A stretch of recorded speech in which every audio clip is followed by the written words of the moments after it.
사건이 생긴 날 평소 아내가 자주 가던 백화점에 일 때문에 가게 돼요. 혹시라도 아내가 오늘도 그곳에 왔으면 같이 밥이라도 먹으려고 어디냐고 연락을 했더니 집이라고 하더라고요. 그래서 알겠다고 대답을 하고 나서 백화점 직원과 회의를 시작했고 1시간 정도 뒤쯤 회사로 가려고 하는데 익숙한 모습이 보이더군요. 혹시나 하는 마음에 자세히 보니 제 아내가 맞았습니다. 그것도 옆에는 누가 봐도 잘생기고 키가 큰 훈훈한 젊은 남자와 말이죠. 순식간에 피가 거꾸로 솟는 기분에 당장 뛰어가서 난리를 치고 싶었지만 옆에는 미팅을 같이 한 백화점 직원과 제 회사 직원이 있었기에 그럴 수가 없었습니다. 저는 두 사람에게 급한 일이 생겼다고 말하고는 자리를 피해서 조용히 아내를 뒤따랐죠. 일단 제가 오해를 하는 걸 수도 있고 나중에 혹시라도 모른다는 마음에 증거를 확보하려고 사진을 찍었습니다. 제발 제가 착각하는 거라고 믿고 싶었지만 그런 바람은 이루어지지가 않더군요. 잠깐 동안 따라다녔지만 마치 연인처럼 팔짱을 끼는가 하며 남자 신발부터 시작해서 화장품이며 옷을 사서는 죄다. 그 남자에게 선물을 하고 있더라고요. 그것도 제가 열심히 일해서 번 돈으로 말이죠. 그동안 제 것을 종종 사왔기에 카드 내역을 보면서도 단 한 번도 의심을 해본 적이 없었습니다. 그렇게 아내와 그 남자는 백화점 쇼핑을 마치더니 겁을 상실해버린 건지 너무나도 자연스럽게 팔짱을 낀 채로 엘리베이터로 향하더군요. 솔직히 그때 많은 고민을 했습니다. 분노가 머리끝까지 치밀어 올라서 당장 달려가서 난리를 칠까도 생각했지만 이혼을 해야겠다라는 생각이 들었기에 억지로 참으면서 따라갔습니다. 다행인지 아닌 건지는 참 모르겠지만 그 둘은 다른 연인들처럼 데이트를 하는 것 같더니 밥을 먹고서 각자 헤어지더군요. 아내가 집으로 들어가는 걸 확인하고 나서 차에 앉아서 한창 동안을 고민했습니다. 증거가 충분하지 않은 마당에 지금 모든 걸 밝혀버릴지 아니면 무조건 이혼한다는 생각으로 확실한 증거를 수집할지 말이죠. 그런데 그런 증거를 수집하는 걸 상상만 해도 정신이 나갈 것 같더라고요. 결국 도저히 이대로는 참을 수가 없어서 곧바로 집으로 들어가서 아내를 불렀습니다. 무표정으로 차분한 목소리로 부르는 게 이상하다는 걸 눈치챘는지 아내는 제 눈치를 살피더군요. 그래서 저는 지금부터 내가 하는 이야기에 거짓말을 조금이라도 한다면 우리 사이는 끝이라고 못을 박았습니다. 그리고 나서 아침에 찍었던 사진들을 보여주면서 이 남자 누구냐고 물어봤죠. 그러자 아내는 정말 미안하답니다. 그런데 생각하는 그런 오해할 짓은 절대로 하지 않았다고 하더군요. 그동안 아내는 집에서 가정주부로 살면 마냥 행복할 줄만 알았답니다. 그런데 집에서만 지내다 보니 너무 우울증이 심해졌고 그러다가 메시지를 주던 한 남자와 이야기를 했답니다. 결국 그러다 호감이 가서 연락을 주고 받았지만 오늘 만난 게 두 번째였고 그 남자와 아무런 일도 없었다고 하더라고요. 솔직히 그 말이 믿고는 싶었지만 바보같이 온전히 다 믿을 수가 없어서 말했습니다. 너는 겨우 2번 만난 사람한테 저런 명품들을 선물하냐고 물어봤죠. 그러자 아내는 자신이 너무 돈에 대해서 별다른 생각이 없었던 것 같았다고 하더군요. 그냥 아무런 생각도 없이 선물을 해준 건데 지금 생각해보니 제정신이 아니었던 것 같답니다. 저는 그래서 단호하게 무표정으로 대답을 했죠. 이미 우리는 신뢰가 깨져서 예전처럼 믿고 지낼 수가 없을 것 같다고 말했고 이혼하자고 했습니다. 그제서야 아내는 상황의 심각성을 깨달았는지 울면서 말했죠.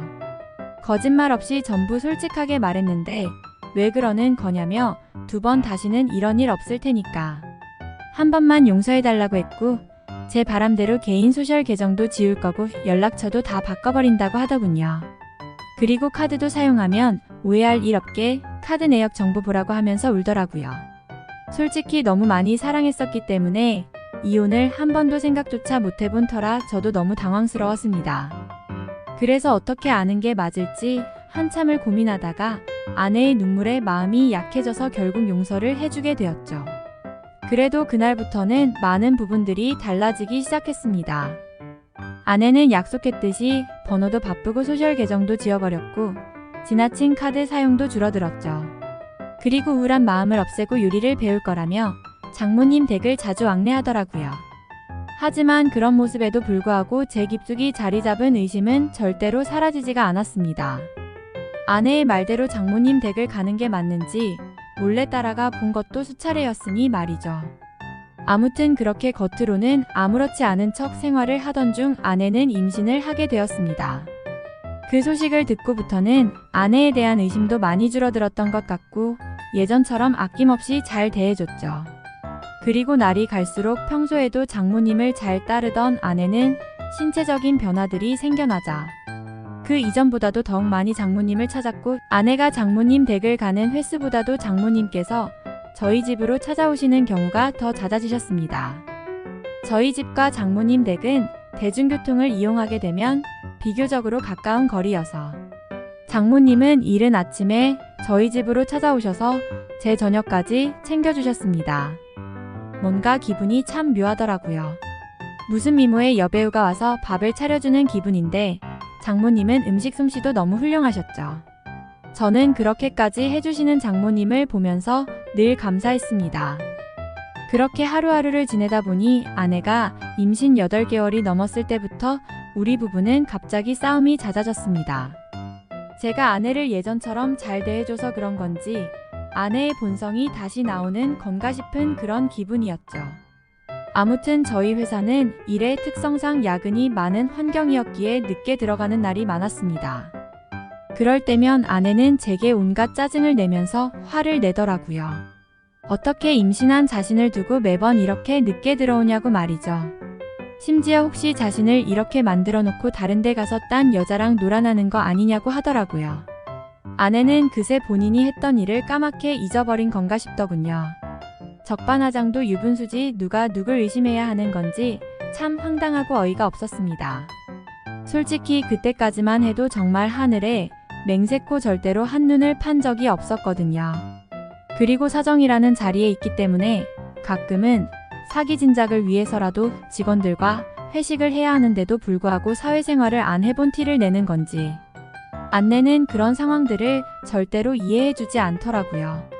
그냥 회사 일부터 시작해서 집안일까지 일부러 시비를 거는 거 아닌가 하는 생각까지 들었습니다.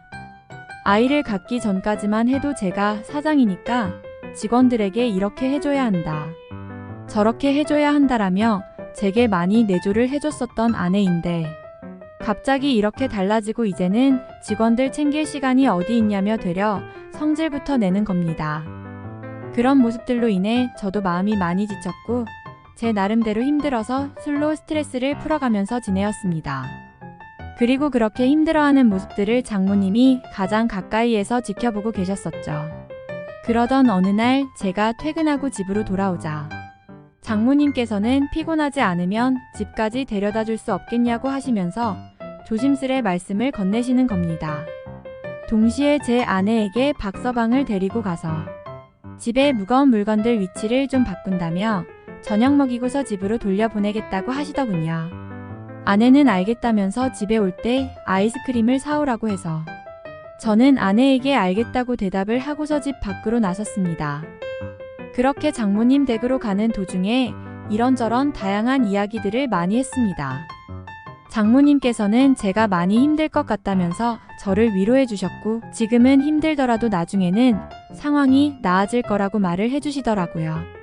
저는 저를 위로해 두시는 장모님에게 고마운 마음이 들었고 평상시에도 장모님께서 미혼모였다는 사실을 알게 된 후부터 아내를 곱고 바르게 잘 키우셨다는 생각에 존경스러웠습니다. 그래서 아무 생각 없이 그런 모습이 존경스럽다고 말씀을 드렸는데 당황스럽게도 장모님께서는 갑자기 왈칵 눈물을 흘리시더라고요. 그러시면서 왜 미혼모가 되었는지에 대한 이야기들을 해주시고 왜 혼자서 딸을 키워왔는지 그런 많은 이야기들을 해주시더라고요. 저는 그런 장모님을 보면서 어린 나이 때부터 마음고생이 심하셨겠구나 생각도 들었고 장모님이 이제는 제게 마음을 많이 열어주셨구나 라는 생각을 하였습니다. 그리고 그런 이야기를 듣고 있자니 저도 덩달아 마음이 아팠고 아직도 여자같이 여린 장모님을 보면서 묘한 감정이 생겨나더라고요. 그렇게 그날은 장모님 댁으로 가서 식탁과 TV 선반대를 옮겨드렸고 비빔국수를 얻어먹고서 집으로 돌아왔습니다. 하지만 그날 이후로 장모님과 저와의 사이에서 문제가 생겨났습니다. 점심에 매일 밖에서 음식을 사서 챙겨 먹는 걸 말씀드렸는데 그런 저를 안쓰럽게 생각해 주셨는지 장모님은 매일같이 도시락을 직접 사서 제게 가져다 주셨습니다. 장모님은 딸을 보려고 집에 가는 길에 들려서 주는 거라고 말씀하셨지만 제가 운영하는 회사는 저희 집과는 버스로 3정거장 더 멀리 떨어져 있었습니다. 그래서 처음에는 장모님의 수고스러움에 부담스러운 마음도 있었지만 어느 순간부터는 장모님과 점점 더 가까워졌고 그런 일상들이 당연하게 여겨지더군요. 그러다 보니 오늘은 무슨 반찬을 갖다 주실까라는 생각도 하고 저도 모르게 장모님을 기다리고 있더라고요. 그리고 그런 나날들을 보내다 보니 정비실에 계신 분들과 청소하는 분들이 장모님이 이렇게 정성스럽게 도시락을 매일 갖다 주시냐며 상무님이 연예인처럼 미인이시다라고 하시더군요. 아마도 주변 분들이 볼 때는 당연히 부부 사이라고 봤을 것 같습니다. 장모님의 외모는 너무 동안에다가 저와 나이 차이도 많지 않았고 미모도 연예인처럼 훌륭하셨으니까요. 심지어 어떤 장모님이 이렇게 매일같이 도시락을 싸서 직접 갖다 줄 거라고 상상이나 할까요? 저는 아내와 연애할 때부터 결혼해서까지 이렇게 따뜻한 배려를 받는 건 처음이었고 정말 아내와 장모님의 행동이 비교가 되면서 뭔가 모를 마음이 들더라고요. 아무튼 그렇게 시간은 흘러갔고 저와 아내 사이에서 아이가 태어났습니다. 하지만 믿음이 깨지지 않을 거라고 수천 번을 생각했지만 그때부터 또다시 의심이 커져갔죠. 누가 보더라도 아이의 생김새가 아내도 닮지 않았고 저와도 너무나도 달랐기 때문입니다.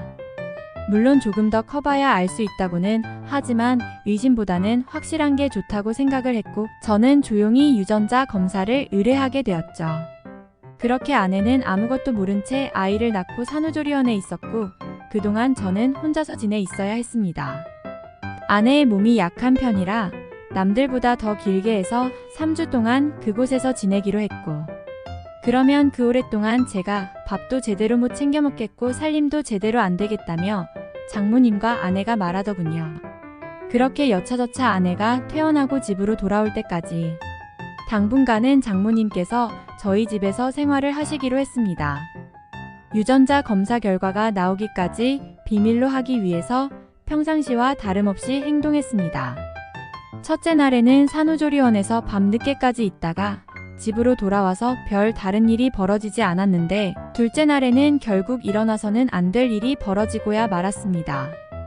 그날은 첫째 날보다 일찍 집으로 들어갔는데 장모님이 민소매에 굉장히 짧은 반바지에 편한 차림으로 청소를 하고 계시는 겁니다.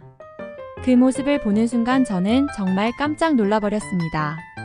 사실 말이 장모님이지 40대 초중반의 장모님은 밖에서 보면 어느 남자들이나 뒤돌아볼 만큼 미모가 훌륭했고 관리를 잘하셔서 20대 못지않은 몸매셨죠.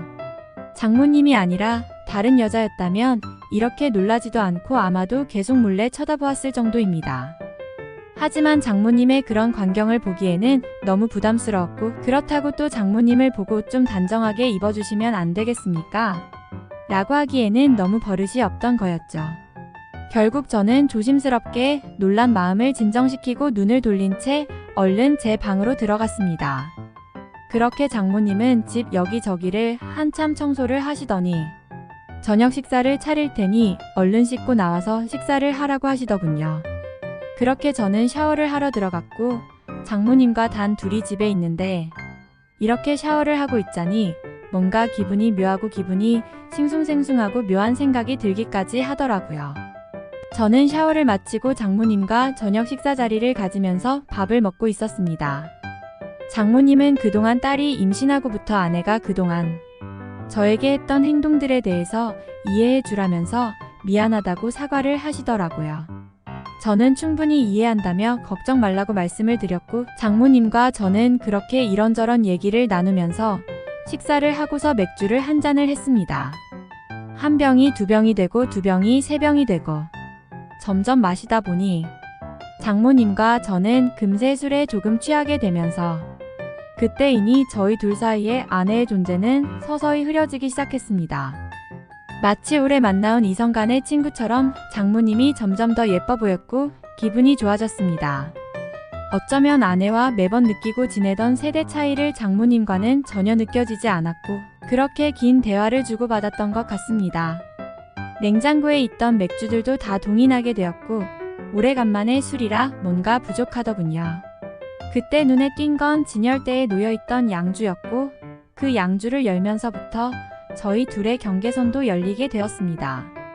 40대 초중반의 나이의 얼굴은 30대 못지않고 또 몸매는 20대도 부럽지 않을 만큼의 장모님은 누가 봐도 관리를 잘했기에 그동안 저도 몰래 키워왔던 제 마음이 저도 모르게 생겨나기 시작했습니다. 술에 잔뜩 취해버려서 식탁에 엎드려 자고 있는 장모님을 보고 있는데 정말 피부가 뽀얗고 잡티 하나 없이 너무 예뻐 보였습니다. 그래서 저도 모르게 아내가 아니라 장모님을 만났으면 어땠을까요? 라고 했고 잠들어 있는 장모님을 앞에 두고 모든 사실을 터놓고 얘기했죠. 결혼 후에 아내에게 있었던 일에 대해서 말을 했고 믿음이 없어졌다는 사실과 장모님의 행동들이 너무 설레어서 이제는 내 감정과 마음을 모르겠다는 말을 했습니다. 그리고 결정적으로 유전자 검사를 했다는 사실까지 말을 해버린 거죠. 그 말을 꺼내고 나서는 아차 싶어서 봤지만 아무런 미동조차 없는 장모님을 보면서 안심을 했고 더 이상 실수를 해서는 안 되겠다 싶어서 방으로 들어가서 잠을 잤습니다. 그리고 다음날 일어나서는 차마 해서는 안 되는 말과 유전자 검사를 했다고 말한 기억이 들면서 깜짝 놀랐습니다.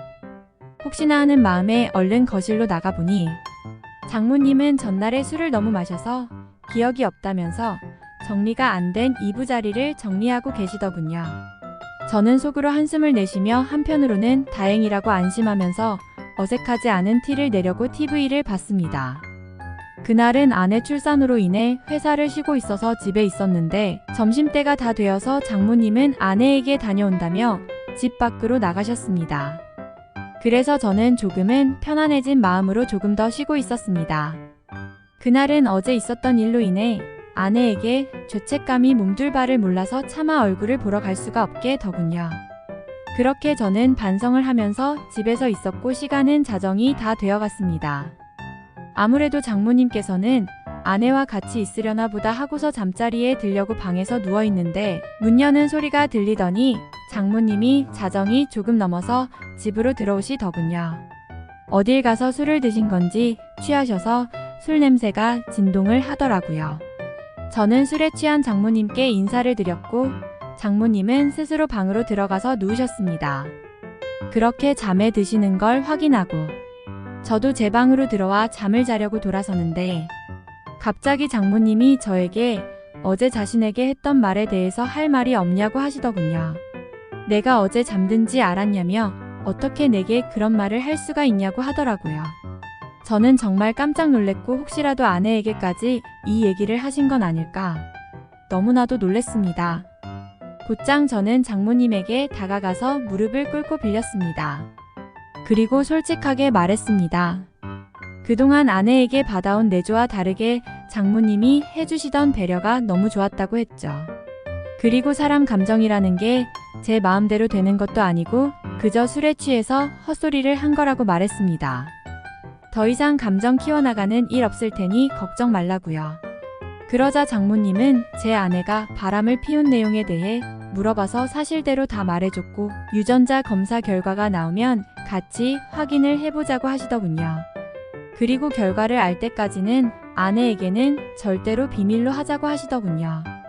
그러겠다고 대답을 하자 장모님은 아직 술이 덜 깨신 건지 갑자기 돌변하시더니 이제 상황은 엉망진창이니 다른 건 전부 다 잊고 술이나 같이 마시자고 하시더군요. 그래서 저도 도저히 맨정신으로 버티기엔 감당이 되지 않았고 양주를 거의 원샷 하다시피 마셨고 어제보다 더 많은 술을 마셨습니다. 그러던 중 장모님은 자신에게 느꼈던 감정이 진심이냐고 물어봤고 저는 장모님에게 그동안 느꼈던 고마움과 감정들에 대해서 솔직하게 말씀을 드렸죠. 그러자 장모님도 이런 감정은 처음 든다고 하시면서 딸애가 어쩌다 저렇게 된 건지 자신이 어릴 때 실수를 해서 자신의 청춘도 다 날리고 인생을 다 망친 것 같다면서 눈물을 흘리시더라고요. 갑작스러운 모습에 놀라서 얼른 눈물을 닦아드이고 다독여드이다 보니 또다시 묘한 기류가 흘러버렸죠. 결국 장모님과 저는 절대로 가져서는 안 될 서로의 감정을 알게 되었고, 아마도 그날 이후로 아내에 대한 생각과 죄책감은 사라지고 없어진 것 같았습니다. 그렇게 며칠이 지나고 나서 유전자 검사지를 받아본 결과 정말 불행하게도 제 친자식이 아니더군요. 그런데 참 묘했습니다. 이게 다행인 건지 불행인 건지 생각보다 큰 감흥이 없더라고요. 저는 곧바로 장모님에게 연락을 해서 이 사실을 다 말해주었고, 장모님은 상처가 된 것 아니냐면서 저를 외로해 주었죠. 그래서 제가 드는 생각과 감정에 대해서 솔직하게 다 말해줬습니다. 아마도 아내와의 인연은 처음 바람 피우던 사실을 알게 된 순간부터 끝이 난 것 같더라고요. 차라리 지금은 다행인 것 같다고 말하는데 장모님은 울고만 있더라고요. 장모님의 손을 잡고 말했습니다. 아내와 저는 이혼을 할 수밖에 없는 상황이니까 차라리 잘 된 거라고 생각하자고요. 어차피 우리의 감정은 서로가 잘 알고 있는 거고 남들의 시선을 두려워하지 말자고 했죠. 굳이 결혼을 해야 행복하게 사는 것도 아니고 뒤지를 걱정하지 말자고 했습니다. 그러자 딸애가 이 사실을 알게 될까 봐 걱정된다고 하더라고요. 그래서 저는 말했습니다. 우리가 먼저 배신하는 게 아니라 먼저 배신한 건 그쪽이니 두려워하지 말자고요. 그리고 굳이 이 모든 사실을 밝힐 필요는 없으니 부담 갖지 말고 만나자고 했죠. 그러자 조금은 걱정이 덜어지셨는지 일단 이 상황부터 해결하고 나서 이야기를 하자고 하시더군요. 남들이 볼 때는 어떤 시선으로 바라보고 욕을 하실지는 몰라도 아마도 지금의 이런 상황이 벌어진 건 신의 계시가 아닌가 싶습니다. 만약 제 아내가 바람을 피우지 않았더라면 이런 상황이 벌어질 일은 결코 없었을 테죠. 그리고 저를 속이고 또다시 바람을 피워서 제 자식이 아닌 아이까지 낳고도 뻔뻔하게 아무 말도 없었다는 데서 이미 온 감정이 다 떨어졌으니 다행이다 싶더라고요. 장모님과의 대화를 마치고 나서 혼자 가서 이야기한다고 하고는 곧장 아내에게 달려가서 유전자 검사 결과지를 내밀었습니다. 그러자 어떻게 자신 몰래 이런 걸 검사를 할 수 있냐고 따지려 들길래 어이가 없더군요. 그래서 그냥 조용히 하라고 하고 말했습니다. 더 이상은 너에 대한 믿음도 없을 뿐더러 관심도 없고 궁금하지도 않으니까 조용히 이혼하자고 했죠. 그러자 본인은 절대 쉽게 이혼해 줄 수 없다고 얘 자료 내놓으라고 소리를 지르는데 그냥 무시하고 나와버렸습니다. 결국에는 아내의 불륜으로 모든 기책 사유가 아내에게 있어서 위자료를 단 한 푼도 주지 않을 수 있었지만 빨리 부부 사이를 정리하고 싶어서 위자료를 주고 협의 이혼을 하게 되었습니다. 그리고 지금 당장은 장모였었던 그녀와 저는 서로의 감정을 잘 알고는 있지만 쉽게 연인이 될 수는 없는 상황이네요. 결국 앞으로는 이 상황들이 어떻게 전개될지는 저도 잘 모르겠습니다. 그저 두 번 다시 결혼을 하고 싶지는 않고 행복하게 연애만 하면서 살고 싶네요.